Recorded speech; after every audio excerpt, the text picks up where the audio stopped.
ಈ ದಿನ ನಾವು 10ನೇ ತರಗತಿ ದ್ವಿತೀಯ ಭಾಷೆ ಮೊದಲನೇ ಪಾಠ ಒಣಮರದ ಗಿಳಿ ಈ ಪಾಠದ ಪ್ರಶ್ನೋತ್ತರ ಹಾಗೂ ಪದಗಳ ಅರ್ಥಗಳನ್ನು ಅಭ್ಯಾಸ ಮಾಡೋಣ ಮಕ್ಕಳೇ. ಅಭ್ಯಾಸ. ಪದಗಳ ಅರ್ಥ: ಆಶ್ಚರ್ಯ, ಅಚ್ಚರಿ. ಬೆರಗು, ಆಶ್ರಯ, ಆಸರೆ, ಅವಲಂಬನೆ. ಆಶ್ಚರ್ಯ, ಅಚ್ಚರಿ, ಬೆರಗುನ ಅರ್ಥ ಆಶ್ರಯ, ಆಸರೆ, ಅವಲಂಬನೆ. ಕಳಕಳಿಸು, ಮನೋಹರ, ಪ್ರಕಾಶಿಸು, ಹೊಳೆ. ಕೃತಜ್ಞ, ಉಪಕಾರ ಸ್ಮರಣೆ ಇಲ್ಲದವನು.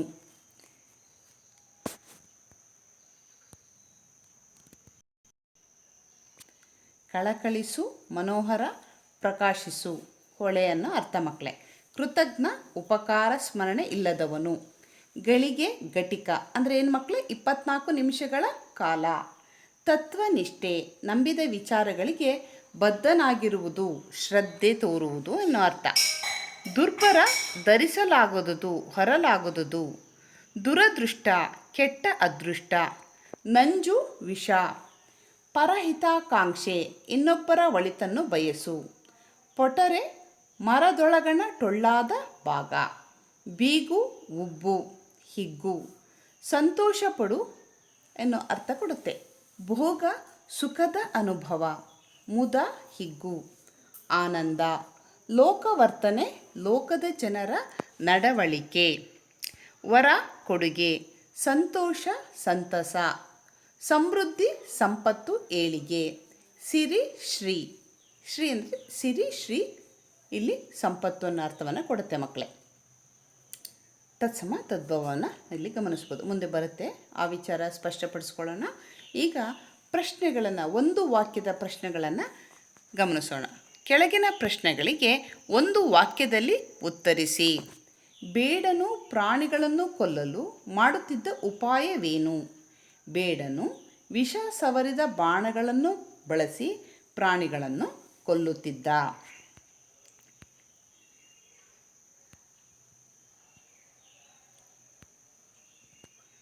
ವಿಷದ ಬಾಣವು ಮರಕ್ಕೆ ಏಕೆ ತಗುಲಿತು? ಜಿಂಕೆಗೆ ಗುರಿಯಿಟ್ಟು ಪ್ರಯೋಗಿಸಿದ ಬಾಣವನ್ನು ಜಿಂಕೆ ಹಾರಿ ತಪ್ಪಿಸಿಕೊಂಡಿದ್ದರಿಂದ ಅದು ಮರಕ್ಕೆ ತಗುಲಿತು. ವಿಷದ ಬಾಣವು ಮರಕ್ಕೆ ತಗುಲಿದ್ದರಿಂದಾದ ಪರಿಣಾಮವೇನು?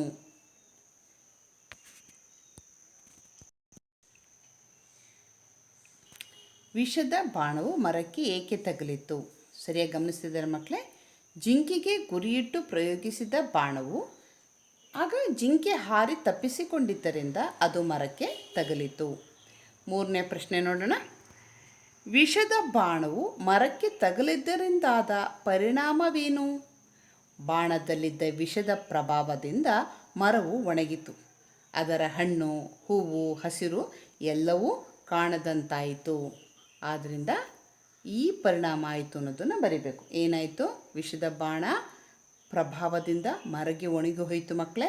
ಅದರ ಹಣ್ಣು, ಹೂವು, ಹಸಿರು ಎಲ್ಲವೂ ಕಾಣದಂತಾಯಿತು. ಪ್ರಶ್ನೆ 4. ಗಿಳಿಯನ್ನು ಕಂಡು ಇಂದ್ರನಿಗೆ ಆಶ್ಚರ್ಯವಾದದ್ದು ಏಕೆ?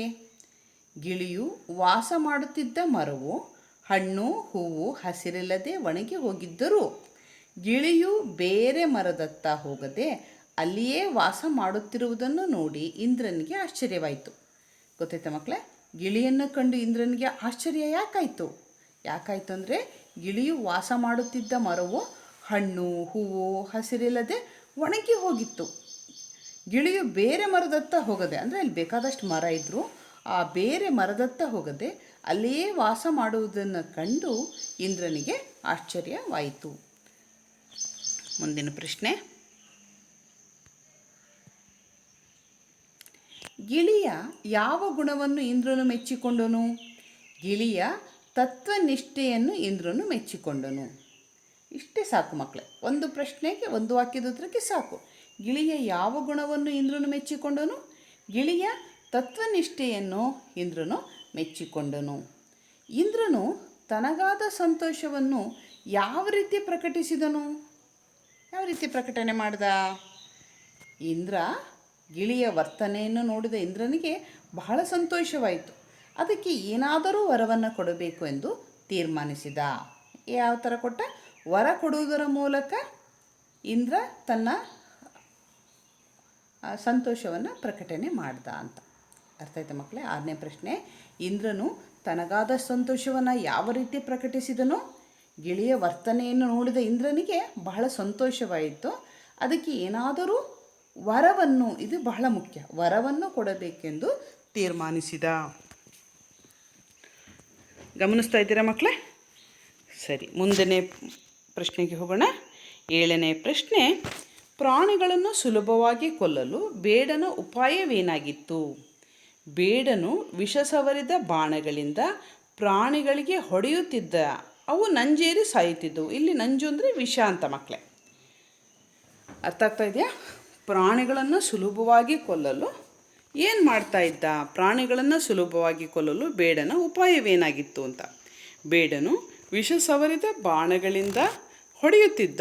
ಅವು ನಂಜೇರಿ ಸಾಯುತ್ತಿದ್ದವು. ನಂಜು ಅಂದರೆ ನಂಜೇರಿ ಅಂದರೆ ಹೊಸ ಪದ ಅಂದರೆ ಮಕ್ಕಳೇ ಅದು ವಿಷ ಅಂತ ಅರ್ಥ. ವಿಷ ಏರಿ ಸಾಯ್ತಾ ಇದ್ವು.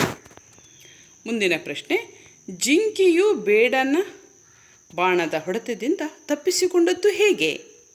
ತಪ್ಪಿಸ್ಕೊಳ್ತು? ಬೇಡನು ಬಾಣವನ್ನು ಹೊಡೆದಾಗ ಜಿಂಕೆಯು ಮೇಲಕ್ಕೆ ನೆಗೆಯಿತು. ಹೇಗೆ ನೆಗೀತು? ಮೇಲಕ್ಕೆ ನೆಗೆಯಿತು. ಹೀಗಾಗಿ ಬೇಡನ ಗುರಿ ತಪ್ಪಿತು. ಜಿಂಕೆಯ ಬಾಣದ ಹೊಡೆತದಿಂದ ತಪ್ಪಿಸಿಕೊಂಡಿತು. ಜಿಂಕೆಯು ಮೇಲಕ್ಕೆ ನೆಗೆದು ತಪ್ಪಿಸಿಕೊಂಡಿತು ಅನ್ನೋದನ್ನು ನಾವಿಲ್ಲಿ ಸ್ಪಷ್ಟಪಡಿಸ್ಕೋಬೇಕು. ಸರಿನಾ? ಮುಂದಿನ ಪ್ರಶ್ನೆ, ಗಿಳಿಯ ತತ್ವನಿಷ್ಠೆ ಯಾವುದಾಗಿತ್ತು?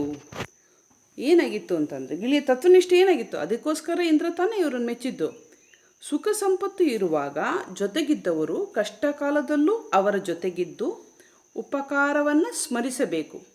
ಒಳ್ಳೆಯ ಕಾಲ ಬರಲಿ ಎಂದು ಬಯಸಬೇಕು ಎನ್ನುವುದು ಗಿಳಿಯ ತತ್ವನಿಷ್ಠೆ ಆಗಿತ್ತು. ಅಲ್ಲಿ ತಮ್ಮ ಆಗಿದೆ ಮಕ್ಕಳೇ, ಅದು ತತ್ವ ಅಂತ ಮಾಡ್ಕೊಳ್ಳಿ. ತತ್ವನಿಷ್ಠೆ ಆಗಿತ್ತು. ಏನು ಮಕ್ಕಳೇ? ಸುಖ ಸಂಪತ್ತು ಇರುವಾಗ ಜೊತೆಗಿದ್ದವರು ಕಷ್ಟ ಕಾಲದಲ್ಲೂ ಅವರ ಜೊತೆಗಿದ್ದು ಉಪಕಾರವನ್ನು ಸ್ಮರಿಸಬೇಕು. ಒಳ್ಳೆಯ ಕಾಲ ಬರಲಿ ಎಂದು ಬಯಸಬೇಕು ಎನ್ನುವುದು ಗಿಳಿಯ ತತ್ವನಿಷ್ಠೆ ಆಗಿತ್ತು. ಮುಂದಿನ ಪ್ರಶ್ನೆ 11, ಗಿಳಿಯು ವಾಸ ಮಾಡುತ್ತಿದ್ದ ಮರವು ಒಣಗಲು ಕಾರಣವೇನು? ಯಾಕೆ ಒಣಗ್ತು ಅಂತ. ಜಿಂಕೆಯನ್ನು ಕೊಲ್ಲಲೆಂದು ಬೇಡನು ಬಿಟ್ಟ ಬಾಣವು ಜಿಂಕೆಗೆ ತಾಗದೆ ಮರಕ್ಕೆ ತಗುಲಿದ್ದರಿಂದ ವಿಷದ ಪ್ರಭಾವಕ್ಕೆ ಸಿಕ್ಕಿ ಮರವು ಒಣಗಿತು. ಸ್ಪಷ್ಟತೆ ಇರಬೇಕು. ಇಷ್ಟೇ ಸಾಕು ಮಕ್ಕಳೇ. ಒಂದು ವಾಕ್ಯದ ಪ್ರಶ್ನೆಗೆ ಇಷ್ಟೇ ಸಾಕು. ಜಿಂಕೆಯನ್ನು ಕೊಲ್ಲಲೆಂದು ಬೇಡನು ಬಿಟ್ಟ ಬಾಣವು ಜಿಂಕೆಗೆ ತಾಗದೆ, ಓಕೆನಾ? ಜಿಂಕೆಗೆ ತಾಗದೆ ಮರಕ್ಕೆ ತಗುಲುವುದರಿಂದ ವಿಷದ ಪ್ರಭಾವಕ್ಕೆ ಸಿಕ್ಕಿ ಮರವು ಒಣಗಿತು. ಮುಂದಿನ ಪ್ರಶ್ನೆ, ಗಿಳಿಯು ಒಣಮರದಲ್ಲಿ ಏಕೆ ವಾಸ ಮಾಡುತ್ತಿತ್ತು? ಆ ಮರವು ಫಲ ಪುಷ್ಪ ಭರಿತವಾಗಿದ್ದಾಗ ವಾಸ ಮಾಡುತ್ತಿದ್ದ ತಾನು ಈಗ ಅದು ಒಣಗಿದೆ ಎಂದು ಬಿಟ್ಟು ಹೋಗುವುದು ಕೃತಜ್ಞತೆಯೆಂದು ತಿಳಿದ ಗಿಳಿ ಆ ಮರದಲ್ಲೇ ವಾಸ ಮಾಡುತ್ತಿತ್ತು. ಆ ಮರವು ಹಸಿರಿಂದ ಕುಡಿತಲ್ಲ, ಕಾಡಲ್ಲಿತ್ತಲ್ಲ ಮಕ್ಕಳೇ, ಆ ಮರದ ಬಗ್ಗೆ ಹೇಳ್ತಾ ಇದ್ದಾರೆ. ಗಿಳಿಯು ಒಣಮರದಲ್ಲೇ ಏಕೆ ವಾಸ ಮಾಡ್ತಾ ಇತ್ತು ಅನ್ನೋದಕ್ಕೆ ಸ್ಪಷ್ಟತೆ ಕೊಡುತ್ತೆ. ಆ ಮರವು ಫಲ ಪುಷ್ಪ ಭರಿತವಾಗಿದ್ದಾಗ ವಾಸ ಮಾಡುತ್ತಿದ್ದ ತಾನು ಈಗ ಅದು ಒಣಗಿದೆ ಎಂದು ಬಿಟ್ಟು ಹೋಗುವುದು ಕೃತಜ್ಞತೆ ಎಂದು ತಿಳಿದ ಗಿಳಿ ಆ ಮರದಲ್ಲೇ, ಒಣಮರದಲ್ಲೇ ವಾಸ ಮಾಡುತ್ತಿತ್ತು. ಕೃತಜ್ಞ ಅಂದರೆ ಉಪಕಾರದ ಸ್ಮರಣೆ ಇಲ್ಲದವನು. ಕೃತಜ್ಞ, ಕೃತಜ್ಞ ವಿರುದ್ಧಾರ್ಥಕ ಪದಗಳು ಮಕ್ಕಳೇ. ಆ ಮರ ಮೊದಲಿನಂತಾದದ್ದು ಹೇಗೆ?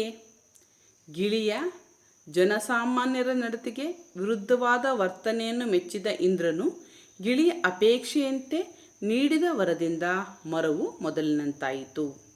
ನೀವು ಇಲ್ಲಿ ನೇರವಾದ ಉತ್ತರ ಅಷ್ಟೇ ಬರೀಬೇಕು. ಕತೆ ನಿಮಗೆ ಗೊತ್ತಿದೆ, ಕತೆ ಪುರಾಣಕ್ಕೆ ಇಲ್ಲಿ ಅವಕಾಶ ಇಲ್ಲ. ಇಲ್ಲಿ ಕೇಳಿರೋದು ಒಂದು ವಾಕ್ಯ ಮಕ್ಕಳೇ. ಒಂದು ವಾಕ್ಯಕ್ಕೆ ಎಷ್ಟು ಸಾಧ್ಯನೋ ಅಷ್ಟೇ ಉತ್ತರ ಇಲ್ಲಿ ಅವಶ್ಯಕತೆ ಇದೆ ಮಕ್ಕಳೇ. ಆ ಮರ ಮೊದಲಿನಂತಾದದ್ದು ಹೇಗೆ? ಗಿಳಿಯು ಜನಸಾಮಾನ್ಯರ ನಡತೆಗೆ ವಿರುದ್ಧವಾದ ವರ್ತನೆಯನ್ನು ಮೆಚ್ಚಿದ ಇಂದ್ರನು ಗಿಳಿಯ ಅಪೇಕ್ಷೆಯಂತೆ ನೀಡಿದ ವರದಿಂದ ಮರವು ಮೊದಲಿನಂತೆ ಆಯಿತು. 13ನೇ ಪ್ರಶ್ನೆ, ಬೇಡನು ವಿಷ ಸವರಿದ ಬಾಣವನ್ನು ಏಕೆ ಸಿದ್ಧ ಮಾಡಿಕೊಳ್ಳುತ್ತಿದ್ದನು? ಬೇಟೆಯಾಡಿ ಪ್ರಾಣಿಗಳನ್ನು ಕೊಲ್ಲಲು ಬೇಡನು ವಿಷ ಸವರಿದ ಬಾಣವನ್ನು ಸಿದ್ಧ ಮಾಡಿಕೊಂಡಿರುತ್ತಿದ್ದನು. ಅರ್ಥ ಆಗ್ತಾಯಿದೆಯಾ ಮಕ್ಕಳೇ? ಯಾತಕ್ಕೋಸ್ಕರ? ಪ್ರಾಣಿಗಳನ್ನು ಕೊಲ್ಲಲು ವಿಷ ಸವರಿದ ಬಾಣವನ್ನು ಸಿದ್ಧ ಮಾಡಿಕೊಂಡಿರುತ್ತಿದ್ದನು. ಬಾಣಕ್ಕೆ ಗುರಿಯಾಗುವಷ್ಟು ದೂರ ಎಂದರೇನು? ಬಾಣಕ್ಕೆ ಗುರಿಯಾಗುವಷ್ಟು ದೂರ ಎಂದರೆ ಬಾಣ ನಾಟುವಷ್ಟು ಹತ್ತಿರ ಎಂದರ್ಥ. ಬಾಣ ನಾಟುವಷ್ಟು ಹತ್ತಿರ ಎಂದರ್ಥ. ಅಂದರೆ ಬಾಣ ಚುಚ್ಕೊಳ್ಬೇಕು ಅಷ್ಟು ಹತ್ತಿರ ಅಂತ. ಬಾಣಕ್ಕೆ ಗುರಿ ಅಂದರೆ ಹೊಡೆದಿರ್ತಕ್ಕಂತಹ ಗುರಿ ಆ ಪ್ರಾಣಿಗೆ ಹೋಗಿ ಚುಚ್ಚಬೇಕು. ಅದನ್ನೇ ಬಾಣ ನಾಟುವಷ್ಟು ಹತ್ತಿರ ಎಂದರ್ಥ. ಗಿಳಿಯು ಕೇಳಿದ ವರ ಯಾವುದು? ಗಿಳಿಯು ಮರವು ಮೊದಲಿನಂತೆ ಹಸಿರಿನಿಂದ ಕಳಕಳಿಸಬೇಕೆಂಬ ವರವನ್ನು ಕೇಳಿತು. ಅರ್ಥ ಆಗ್ತಾಯಿದೆ ಮಕ್ಕಳೇ? ಗಿಳಿಯು ಕೇಳಿದ ವರ ಯಾವುದು ಅಂದರೆ ಗಿಳಿಯು ಮರವು ಮೊದಲಿನಂತೆ ಹಸಿರಿನಿಂದ ಕಳಕಳಿಸಬೇಕೆಂಬ ವರವನ್ನು ಕೇಳಿತು. ಮಕ್ಕಳೇ, ಇಲ್ಲಿ ಇನ್ನೊಂದು ಪ್ರಶ್ನೆ ನಿಮಗೆ ಮೊದಲನೇ ಪಾಠದ ಮೊದಲಲ್ಲೇ ಬರುತ್ತೆ. ಬೇಡನು ಯಾವ ಊರಿನವನು ಅಂತ. ಅವನು ಕಾಶಿಯವನು ಅಂತಕ್ಕಂಥದ್ದು, ಕಾಶಿ ದೇಶದವನು ಅಂತ, ಕಾಶಿ ರಾಜ್ಯದವನು ಅಂತಲೇ ಬರುತ್ತೆ. ಅದರಿಂದ ಕಾಶಿ ರಾಜ್ಯದವನು ಅನ್ನೋದನ್ನು ಅಲ್ಲಿ ನೆನ್ಪಿಟ್ಕೋಬೇಕು. ಬೇಡ ಕಾಶಿ ರಾಜ್ಯದವನು ಅಂತಕ್ಕಂಥದ್ದು ಪ್ರಶ್ನೆ. ಇಲ್ಲಿಗೆ ಅಸಾಧ್ಯವಾದಷ್ಟು ಒಂದು ವಾಕ್ಯದ್ದು ಎಲ್ಲ ಮುಗಿದಿದೆ ಮಕ್ಕಳೇ. ಈಗ ಈ 3-4 ವಾಕ್ಯಗಳ ಉತ್ತರವನ್ನು ನೋಡೋಣ. ಕೆಳಗಿನ ಪ್ರಶ್ನೆಗಳಿಗೆ 3-4 ವಾಕ್ಯಗಳಲ್ಲಿ ಉತ್ತರ ಬರೆಯಿರಿ. ಮರವನ್ನು ಬಿಟ್ಟು ಹೋಗದೇ ಇರಲು ಗಿಳಿಯು ನೀಡಿದ ಸಮರ್ಥನೆ ಏನಾಗಿತ್ತು? ಅನೇಕ ವರ್ಷಗಳಿಂದ ಈ ಮರವು ನನಗೆ ಆಸರೆ ಇತ್ತಿದೆ, ಹಣ್ಣುಗಳನ್ನು ಕೊಟ್ಟಿದೆ, ಅದರ ಹಸಿರಿನಿಂದ ಸಂತಸವನ್ನೂ ನೆರಳನ್ನೂ ನೀಡಿದೆ. ಅದೀಗ ಯಾವುದೋ ದುರದೃಷ್ಟದಿಂದ ರೋಗಕ್ಕೆ ಒಳಗಾಗಿ ಒಣಗಿದೆ. ಈಗ ಅದರ ಸ್ಥಿತಿ ಹೀಗಾಯಿತೆಂದು ನಾನು ಅದನ್ನು ಬಿಟ್ಟು ಬೇರೆ ಮರಕ್ಕೆ ಹೋಗಿ ಉಪಕಾರಗೇಡಿಯಾಗಲಾರೆ, ಅಂದರೆ ಕೃತಜ್ಞನಾಗಲಾರೆ. ಅದಕ್ಕೆ ಒಳ್ಳೆಯ ದಿನ ಬರಲಿ ಎಂದು ಬಯಸುತ್ತಾ ಇಲ್ಲಿಯೇ ಇರುತ್ತೇನೆ ಎಂದು ಗಿಳಿಯು ತಾನು ಅಲ್ಲಿಯೇ ಇರುವುದಕ್ಕೆ ಕಾರಣ ನೀಡಿತು. ಅರ್ಥ ಆಯ್ತಾ ಮಕ್ಕಳೇ? ಇದು ಸಾಕಷ್ಟು ಸಹಾಯ ಮಾಡಿದೆ. ಅದರಿಂದ ನಾನು ಇಲ್ಲೇ ಇರ್ತೇನೆ ಅಂತಕ್ಕಂಥದ್ದು 3-4 ವಾಕ್ಯಗಳಲ್ಲಿ ಇಷ್ಟು ಉತ್ತರವನ್ನು ಕೂಡ ನೀವು ಬರಿಬೇಕು. ಮುಂದಿನ ಪ್ರಶ್ನೆ, ಸಾಮಾನ್ಯವಾದ ಲೋಕವರ್ತನೆ ಯಾವುದು? ಸಂಪತ್ತು, ಸೌಲಭ್ಯ, ಸುಖವಿರುವವರೆಗೆ ಅಂಥವರನ್ನೇ ಇರುವುದು, ಅವುಗಳ ಲಾಭವನ್ನು ಪಡೆಯುವುದು, ಕಾರಣಾಂತರಗಳಿಂದ ಅವರಿಗೆ ಬಡತನ ಬಂದರೆ, ಕಷ್ಟಗಳು ತಲೆದೋರಿದರೆ ಅವರ ಸಹವಾಸವನ್ನು ತೊರೆದು ಬೇರೆ ಹೋಗುವುದು ಸಾಮಾನ್ಯವಾದ ಲೋಕವರ್ತನೆಯಾಗಿದೆ. ಕೃತಜ್ಞರಾಗಿರುವುದಕ್ಕಿಂತಲೂ ಕೃತಜ್ಞರಾಗಿರುವವರೇ ಹೆಚ್ಚು. ಸಾಮಾನ್ಯ ಲೋಕವರ್ತನೆ ಏನು ಅರ್ಥ ಆಯ್ತಾ ಮಕ್ಕಳು? ಇದು ಪರೀಕ್ಷಾ ದೃಷ್ಟಿಯಿಂದ ಬಹಳ ಮುಖ್ಯವಾಗಿದೆ. ಸುಖ, ಸಂಪತ್ತು, ಸೌಲಭ್ಯ ಇದ್ದಾಗ ಎಲ್ಲರೂ ಅದ್ರ ಲಾಭ ಪಡೆಯುತ್ತಾರೆ, ಅವ್ರ ಜೊತೆಗಿರ್ತಾರೆ. ಆದರೆ ಬಡತನ, ಕಷ್ಟ ಬಂದಾಗ ಅವ್ರೇನು ಮಾಡ್ತಾರೆ? ಅವ್ರನ್ನ ಬಿಟ್ಟು ಬೇರೆ ಕಡೆ ಹೋಗ್ತಾರೆ. ಇದು ಸಾಮಾನ್ಯವಾಗಿರ್ತಕ್ಕಂಥ ಲೋಕವರ್ತನೆ ಆಗಿದೆ. ಕೃತಜ್ಞ, ಇದು ಕೃತಜ್ಞ ಅಂದರೆ ಉಪಕಾರದ ಸ್ಮರಣೆ ಮಾಡೋದು. ಆದರೆ ಈ ಜನ ಉಪಕಾರದ ಸ್ಮರಣೆ ಮಾಡೋದಿಲ್ಲ. ಕೃತಜ್ಞರಾಗುವುದಕ್ಕಿಂತಲೂ ಕೃತಜ್ಞರಾಗುವುದೇ ಹೆಚ್ಚು ಅಂಥೇಳಿ ಹೇಳ್ತಾರೆ. ಅರ್ಥ ಆಯ್ತಲ್ಲ? ನೆಕ್ಸ್ಟ್ ಪ್ರಶ್ನೆ, ಗಿಳಿಯು ಕೇಳಿದ ವರ ಯಾವುದು? ಅಥವಾ ಗಿಳಿಯು ಇಂದ್ರನನ್ನು ಯಾವ ವರವನ್ನು ಕೇಳಿತು? ಎರಡಕ್ಕೂ ಒಂದೇ ಉತ್ತರ ಮಕ್ಕಳೇ. ಗಿಳಿಯು ಕೇಳಿದ ವರ ಯಾವುದಿರ್ಬೋದು, ಅಥವಾ ಗಿಳಿಯು ಇಂದ್ರನನ್ನು ಯಾವ ವರ ಕೇಳಿತು ಅಂದರೂ ಅದೇ ಒಂದೇ. ಗಿಳಿಯ ತತ್ವನಿಷ್ಠೆಯನ್ನು ಮೆಚ್ಚಿದ ಇಂದ್ರನು ಅದಕ್ಕೆ ಒಂದು ವರವನ್ನು ಕೊಡಲು ನಿರ್ಧರಿಸಿದ. ಏನಾದರೂ ವರವನ್ನು ಕೇಳು, ಕೊಡುತ್ತೇನೆ ಎಂದು ಗಿಳಿಗೆ ಹೇಳಿದ. ಗಿಳಿಯು ಅದಕ್ಕಾಗಿ ಏನನ್ನು ಕೇಳಿದರೂ ಇಂದ್ರನು ಕೊಡಲು ಸಿದ್ಧನಾಗಿದ್ದ. ಆದರೆ ಆ ಗಿಳಿ ತನಗಾಗಿ ಏನನ್ನೂ ಬಯಸಲಿಲ್ಲ. ಈ ಮರವು ಮೊದಲಿನಂತಾಗಲಿ, ಹಣ್ಣು ಹೂಗಳಿಂದ ತುಂಬಲಿ, ನೆರಳನ್ನು ಕೊಡುವಂತಾಗಲಿ, ಅದನ್ನು ಅನುಗ್ರಹಿಸು ಎಂದು ಕೇಳಿಕೊಂಡಿತು.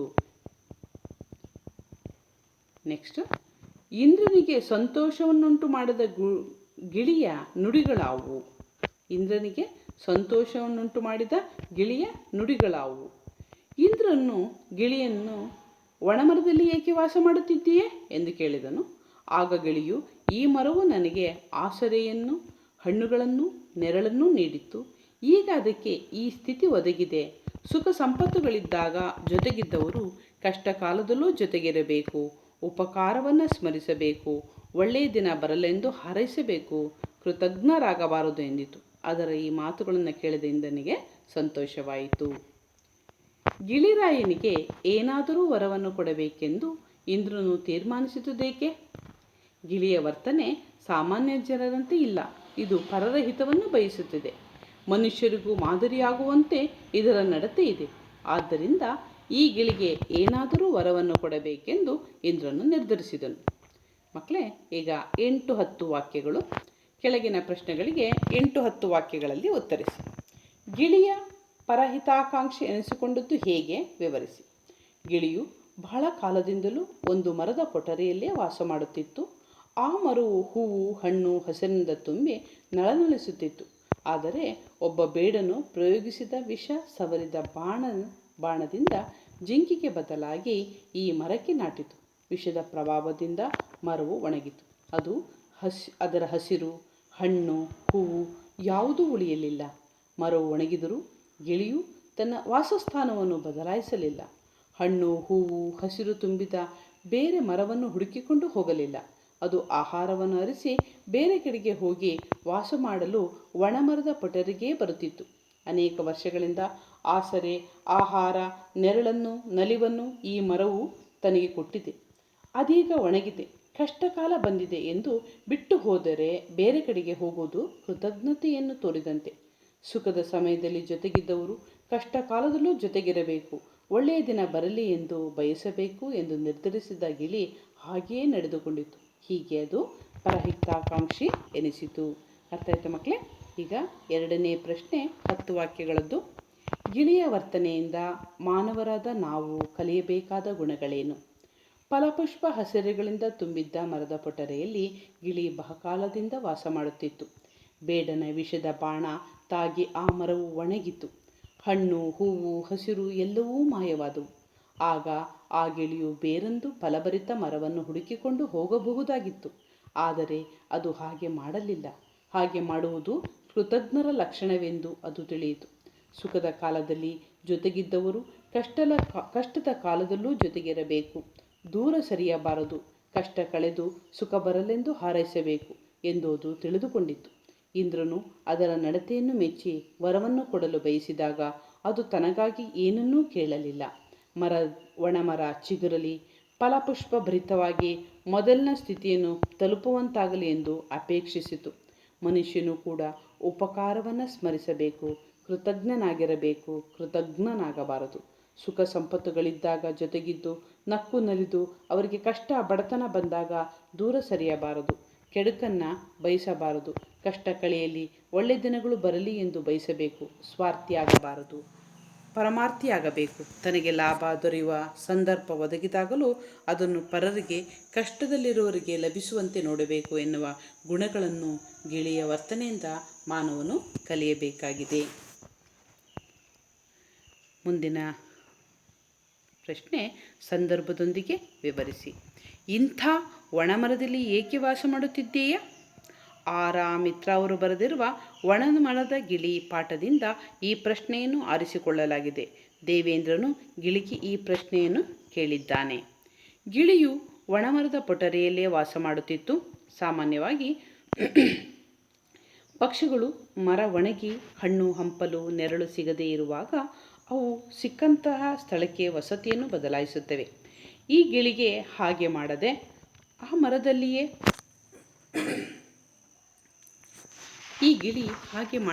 ಆ ಒಣಮರದಲ್ಲಿಯೇ ಇರುವುದನ್ನು ಕಂಡ ಇಂದ್ರ ಆಶ್ಚರ್ಯಗೊಂಡು ಗಿಳಿಯನ್ನು ಈ ಬಗ್ಗೆ ವಿಚಾರಿಸುತ್ತಾನೆ. ಸಾಮಾನ್ಯವಾಗಿರುವ ಜನರ ವರ್ತನೆಗೂ ಗಿಳಿಯ ನಡತೆಗೂ ಇರುವ ಅಂತರ ಇಲ್ಲಿ ವ್ಯಕ್ತವಾಗಿದೆ. 2ನೇ ಪ್ರಶ್ನೆ ಮಕ್ಕಳೇ, ಏನಾದರೂ ವರವನ್ನು ಕೇಳು ಕೊಡುತ್ತೇನೆ.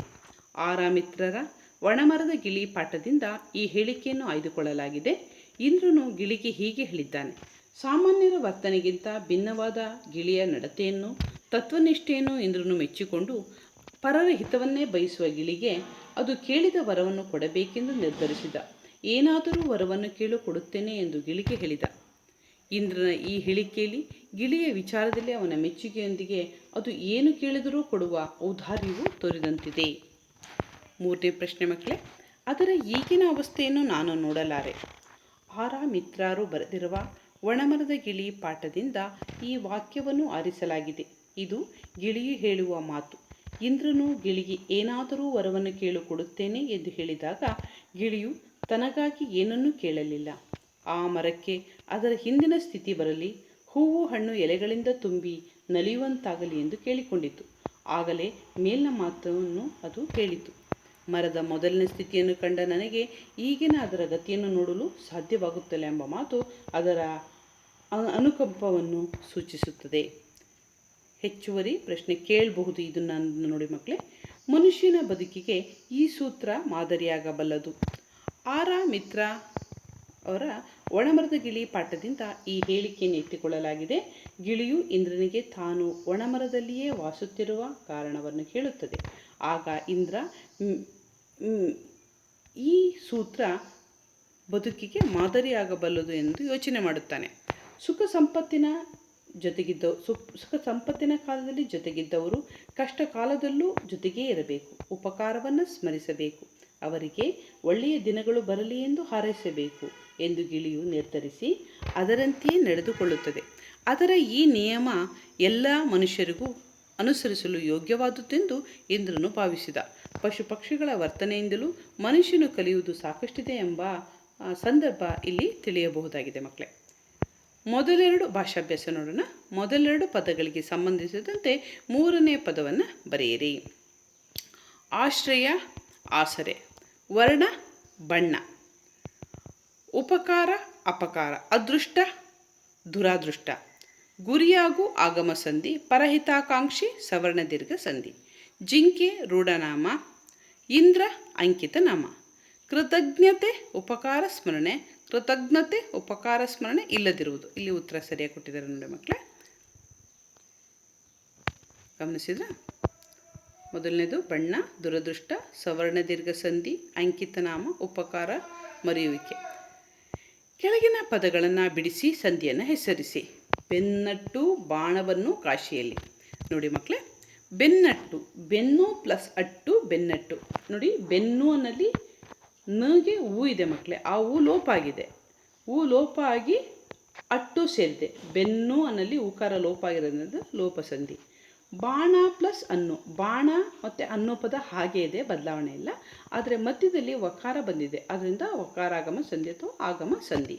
ಹಾಗೆಯೇ ಕಾಶಿ ಪ್ಲಸ್ ಅಲ್ಲಿ. ಕಾಶಿ ಮತ್ತು ಅಲ್ಲಿ ಅನ್ನೋ ಪದದಲ್ಲಿ ಬದಲಾವಣೆ ಇಲ್ಲ ಮಕ್ಕಳೇ, ಆದರೆ ಮಧ್ಯದಲ್ಲಿ ಯಾ ಬಂದಿರೋದ್ರಿಂದ ಯಕಾರಾಗಮ ಅಥವಾ ಆಗಮ ಸಂಧಿ ಅಂಥೇಳಿ ನಾವು ಕರಿಬಹುದು. ಕೆಳಗಿನ ಪದಗಳಿಗೆ ತತ್ಸಮ ತದ್ಭವ ರೂಪಗಳನ್ನು ಬರೆಯಿರಿ. ರಾಯ, ಸಿರಿ, ವರ್ಷ, ಜನ್ಮ, ಆಶ್ಚರ್ಯ. ನೋಡಿ ಮಕ್ಕಳೇ, ರಾಯ ರಾಜ, ಸಿರಿ ಶ್ರೀ, ವರ್ಷ ವರುಷ, ಜನ್ಮ ಜನುಮ, ಆಶ್ಚರ್ಯ ಅಚ್ಚರಿ.